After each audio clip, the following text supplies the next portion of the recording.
जय श्री राम दोस्तों, कैसे हैं आप लोग। उम्मीद करता हूँ सब लोग अच्छे होंगे। आप लोगों को एक बात बताना बहुत ज़रूरी है, पहले ये वीडियो देखिए आप लोग।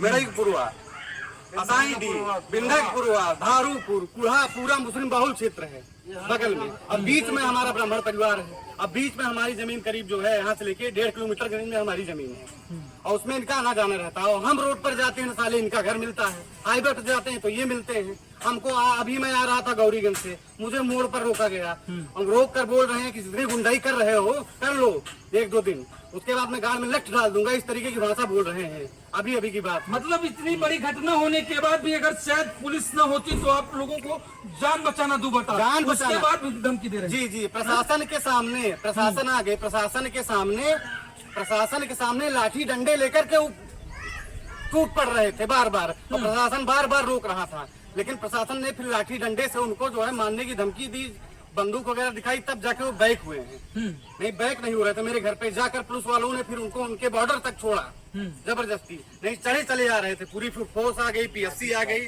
फिर लाठी चार्ज किए, तब जाकर ये माने। और वहाँ का प्रशासन इससे भूत तुम्हारे खड़ा था गौरीगंज विधानसभा का। अच्छा जी, मतलब प्रशासन के रहते इतना तांडव वो लोग खुलेआम गांव में आकर किए। ये आए दिन ये लोग 10-20 की झुंड बनाकर रहते हैं। हमारी लोगों की बेटी बच्चियां पढ़ नहीं पाती, स्कूल नहीं आना जाना है रोड पर। हमेशा लड़के जो है 20-20 की झुंड बनाकर टहलते रहते हैं। हम लोग बहुत दहशत में हैं। मेरे परिवार की सुरक्षा की जाए, हम लोगों की सुरक्षा की जाए, यही मैं अब मांग करता हूँ माननीय मुख्यमंत्री जी से। और बहुत ही आहत हूँ उस दिन की घटना को लेकर। ये लोग आए दिन हर जगह चारों तरफ जो है किसानों को निकले बस त्योहार बीतने दो, बस काट दिया जाता है। हर जगह यही संदेश मिलता है। शाम को हुआ कि खेत आएंगे तो काट डालेंगे, खेत मेरा है वहाँ नहर का पानी नहीं लगाने देते हैं। जब होता है मेरा ट्रैक्टर रोक लेते हैं। जब कुछ होगा इसको साले को, चुरकी वालों को काट डालो, इस बावन साले सब यहाँ जो है गुंडाई कर रहे हैं, इनको नहीं, इनकी जमीन सब हड़प लो, यही सब आए दिन किया करते हैं। जहाँ देखो वहाँ बीच यही एक भट्टे के पास जो है सरदार का पुरवा पड़ता है, वहाँ करीब जो है 100 से 50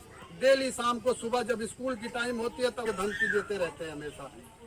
मतलब सरेआम धमकी दे रहे हैं। ये बताइए आप लोगों को कोई रंजिश थी उनसे? नहीं, कोई रंजिश नहीं है, केवल जिहादी माइंड की, केवल इनको इस्लाम कबूल कराओ, इस्लाम कबूल कराओ।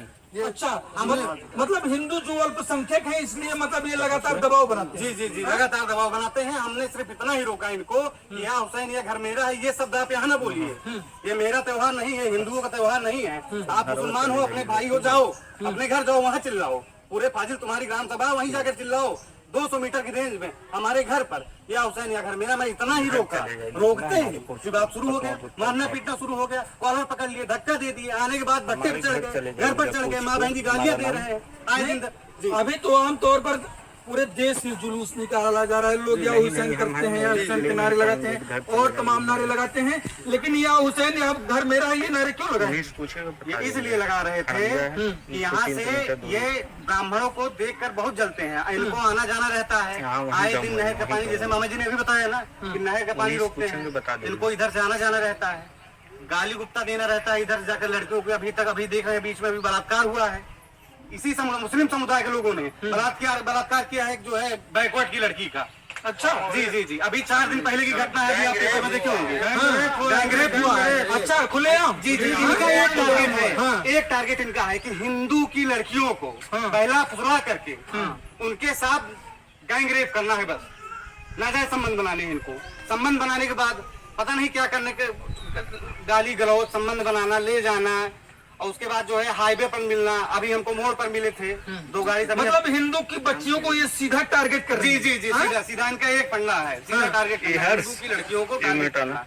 और बीच में अगर कोई हिंदू लड़की अभी भी जो है गला रेप एडमिट है, गाड़ी इनके पास जो है अभी मुआई का है, मुआई के प्रधान जो रहते हैं उनका नाम है सोनू, वो उनकी पूरी सह रहती है। इधर इस बनी स्टेशन पर जैनुल हसन है इनका नाम है, ये सपा में है, समाजवादी पार्टी के नेता बनते हैं। ये भी इनका पूरा टारगेट रहता है कि हिंदू की लड़की, हिंदू की महिलाएं जो मिले इनको बस इन लोगों का कोई संगठन है। ये लोग चाहते हैं कि यहाँ हिंदू की लड़कियों के साथ दुर्व्यवहार किया जाए। बच्चियों को हम पढ़ाने, स्टेशन बनी रेलवे स्टेशन यही पास में है, जब अपनी बेटी को लेकर जाता हूँ बाइक से तो 10-20 के झुंड बनाकर खड़े रहते हैं। शाम को लेकर आता हूँ तब भी खड़े रहते हैं। कभी कोई सेंट डालकर टहल रहा है, कभी कोई इधर उधर की बातें कर रहा है, अभद्र तरीके की बातें किया करते हैं। जब रास्ते से निकलता हूँ तो बड़ी ही हम लोगों की दयनीय स्थिति है।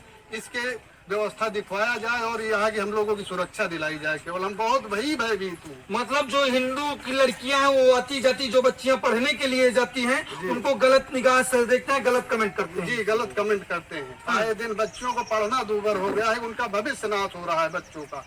हम लोग पढ़ा नहीं पा रहे हैं, बॉर्डर पर बसे हुए हैं, कोई व्यवस्था वैसे भी नहीं है। उसके बाद ये लोग अलग से जो है प्रशासन को फोन करो, प्रशासन आया है और जो है चौकी प्रभारी ना होते तो आज हम लोगों की, हमारे पूरे परिवार की जान न रहती। चौकी प्रभारी का मैं बहुत बहुत धन्यवाद देता हूँ कि वो समय से आ गए, नहीं तो 500-700 के आलम में उतर पड़े थे। उन्होंने लाठी चार्ज किया और उसके बाद हटाया, तब ये जाकर भगे यहाँ से। नहीं, वो तो कहते हैं कि हिंदू मुस्लिम भाई भाई होते हैं। नहीं, मुस्लिम भाई भाई, हिंदू तो केवल कहने के लिए कहते हैं बस, और कुछ नहीं, केवल कहने के लिए। मेरी बहन बेटियों की इज्जत लेने के लिए हमेशा तैयार हैं ये लोग। प्रशासन न आता तो आप यही माइक लेकर के आते, आज हम लोग लाश को गिनते, मुआयना कराते और वीडियो बनाकर आप चले जाते। और जो हिंदू मुस्लिम भाई भाई कहते हैं, ये मुस्लिम जो है हिंदू के कट्टर विरोधी हैं।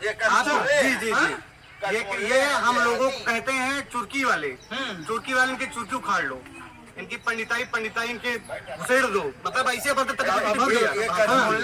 खटमोल्ले जो है जिहादी हैं, ये हिंदुओं को रहना दुर्लभ कर दिए हैं और हमारी बहन बेटियों के ऊपर कुदृष्ट किए हुए हैं।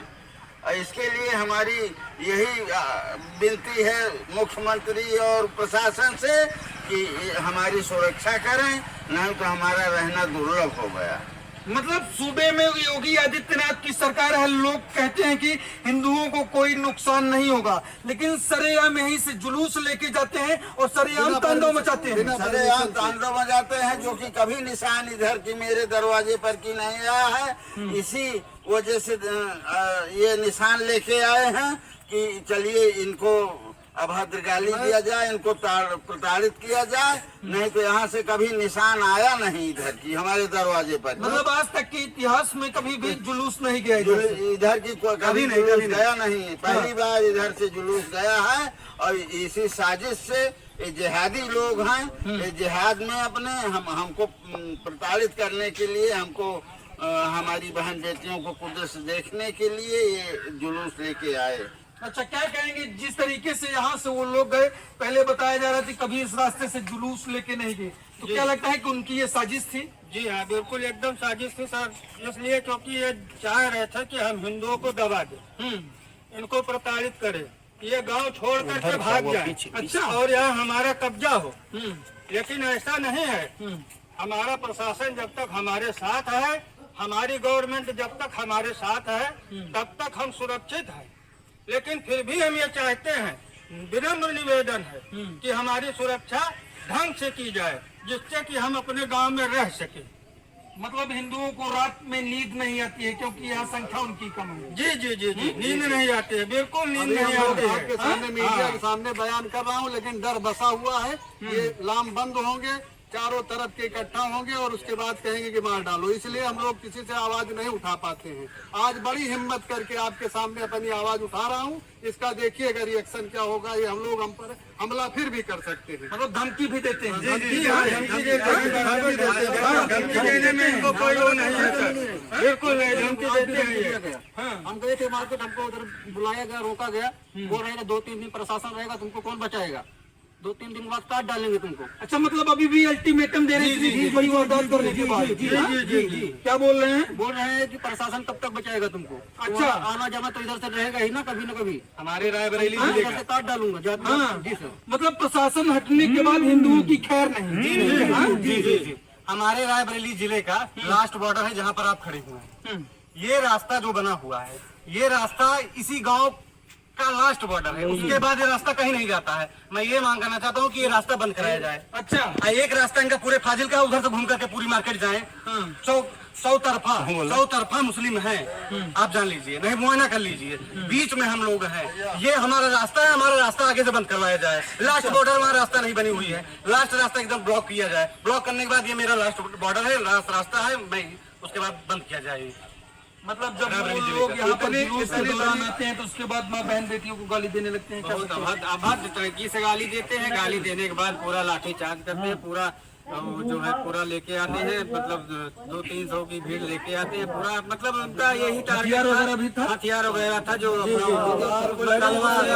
तलवार फरसा जो भी उनके पास था वो सब लेके आए थे। उसके बाद उनका मतलब पूरा यही मकसद था कि ये 4 घर 6 घर जो हिंदू हैं, इस बच्चे को मारे हैं, देखिए इसका ये अंगूठा फटा हुआ है, इसको देखिए पहले। हाँ, ये हमारे ये उन लोगों मतलब उस समय जान बचाना मुश्किल जान था। बचाना मुश्किल था। ये समझ लीजिए कि हम नहर पार करके हम लोग तैरते हुए पार निकले, किसी तरह हमारी जान बचे। और ये समझ लीजिए कि 4 दिन से यहाँ पुलिस तैनात है, भी हम लोग अपने खेत जाना मुश्किल है कि वहाँ उनके गांव में हमारा खेती जो है उसको